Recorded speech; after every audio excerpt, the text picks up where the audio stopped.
Looks like it's seen better days.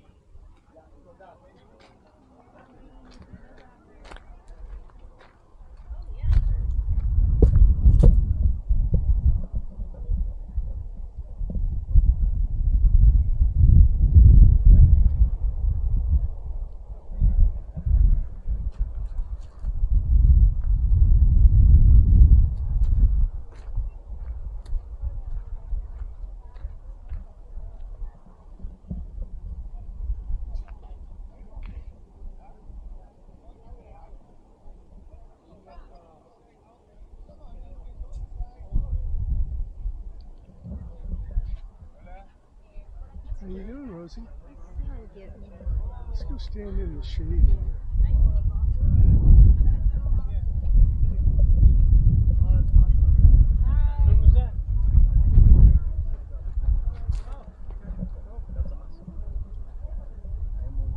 Exit.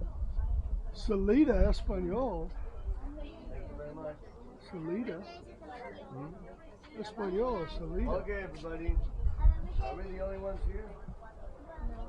No, everybody else is here. Let's walk behind the most beautiful tour in the world and say thank you for coming to Israel.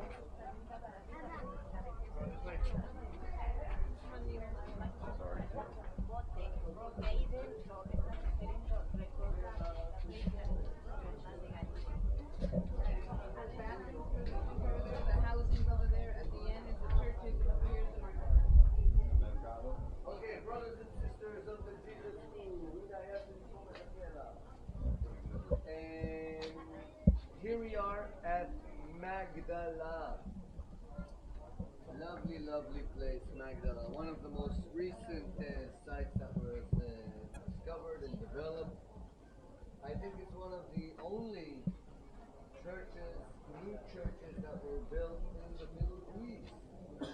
And maybe you still have churches being built in Lebanon, but I think it's one of the only places in the Middle East that you can still build churches. And I assume that's because Israel is the only democracy in the Middle East. And so there's a church building over here. I have to repeat that over and over again so you understand that new churches are built in Israel. And this place here was camping grounds. It was something like the En Harod Spring. It was called Acapulco Beach or Hawaii Beach. It was called Hawaii Beach. You had bungalows and what have you down here. And it was pretty obvious that this was Capernaum, that this was Magdala. How do I know that? Because they built a modern city across the street and they named it Magdal, after Magdala over here. It was a known fact. It wasn't believed that there's anything here of interest. A little bit of digging was done. They found some houses in here and there, and that's it. So it says, okay, nothing's probably in Magdala. So when the Catholics wanted to come and buy the property to develop here and to build a guest house, they sure enough allowed them to do that. I don't know, sold it, leased it, whatever, so the Catholics buy it. Now, why do we not go and develop archaeological sites in Israel? Exactly right. There's too many of them. Everywhere you dig, you'll find something, and we just cannot afford that. Sometimes you have these wonderful sites like Lachish that just lying in ruins, or Susia just lying in ruins, and nobody ever develops them because it just costs a lot of money. Now, if they knew that it would be a place that people would pay, then they would buy it, they would develop it, they'd build a bathroom, and they'd exit through a gift shop, and then they would. But they have to make sure that they know that it would make money, that there's something here that people would come and see it. And as far as we knew, there was nothing here. So when the Catholics wanted to buy Hawaii Beach to build this guest house, no problem, give them to do it. Now, the only thing about Israel found a way around this issue of not digging all these sites by making the citizens pay for it themselves. What do I mean? If I want to go and pave a driveway to my house or build a basement in my house, so they'll give me the permits after you pay for an archaeological dig, and you better hope they don't find anything. So only then you'll get the permits to build whatever you want to build. And that's how it works. So they had to come and do a salvage dig, it's called, when you're about to build something, you want to save any archaeology that you find. So they did a salvage dig, and sure enough, you'll never believe what they found. A first century synagogue sitting right on the entrance from Nazareth to the Galilee. Do you know anybody who would walk from Nazareth to the Galilee? Yeshua. Yeah. Now the Arbel Pass is right between these two doors over here. I mean, there's no way to avoid it. It's as if the Arbel Pass leads directly to that synagogue. So, although we do not have any scriptures about Jesus teaching in the synagogue in Magdala, but most likely he did many, many times. Most likely he was a regular here at this synagogue. You know, every Jewish town has two synagogues. The one I go to and the one I'll never step into. Never mind, that's a Jewish town. Okay. But this would have been the Lord's synagogue, most likely. It's the only one they did find another one across the street. So anyhow, this is a synagogue. What's so special about it? We can date it. And we can date it in our favorite way, that is by coins. Because coins were in circulation only a certain amount of time. And we find the coins from the days of Jesus right here in Capernaum. So this, unlike the other synagogues that we saw so far in a later period, this is an actual synagogue from the days of Jesus. Come, let's check it out. Tell them. Okay. All right.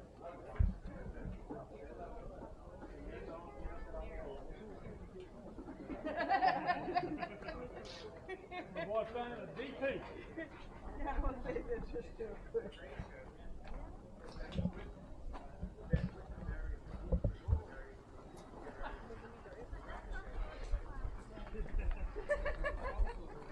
You may have to show me where that came from, buddy.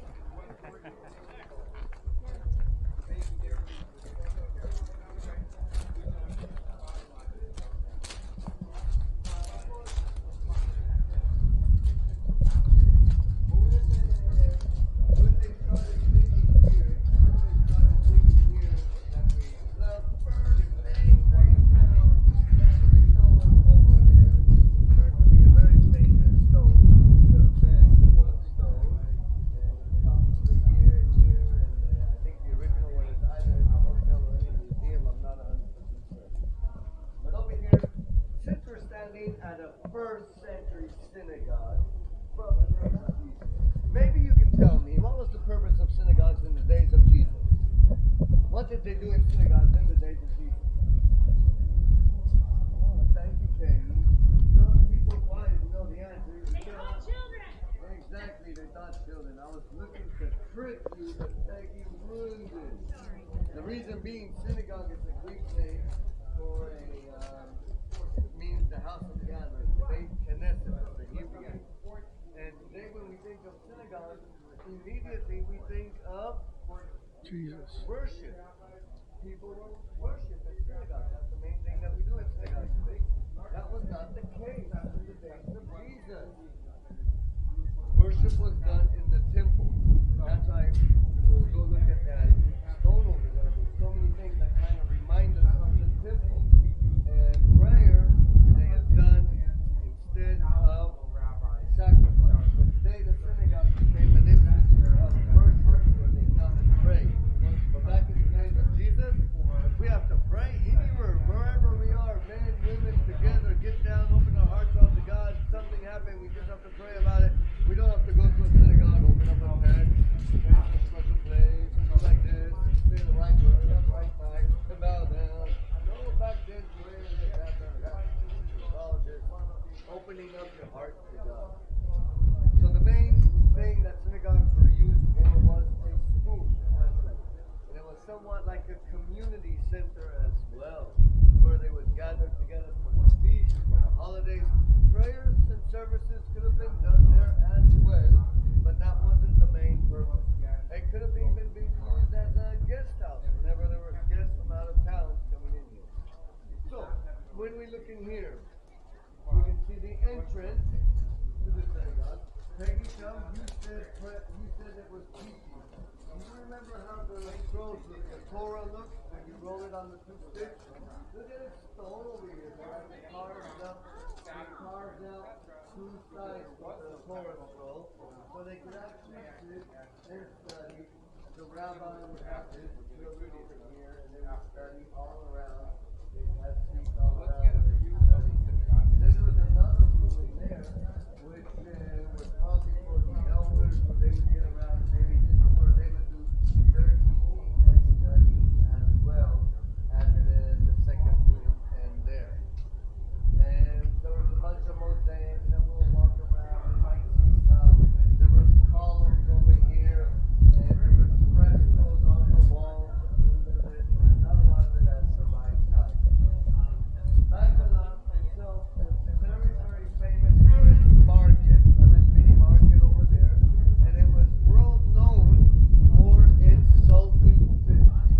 Salt fish is the thing that MAGDALA was famous all over the Roman world.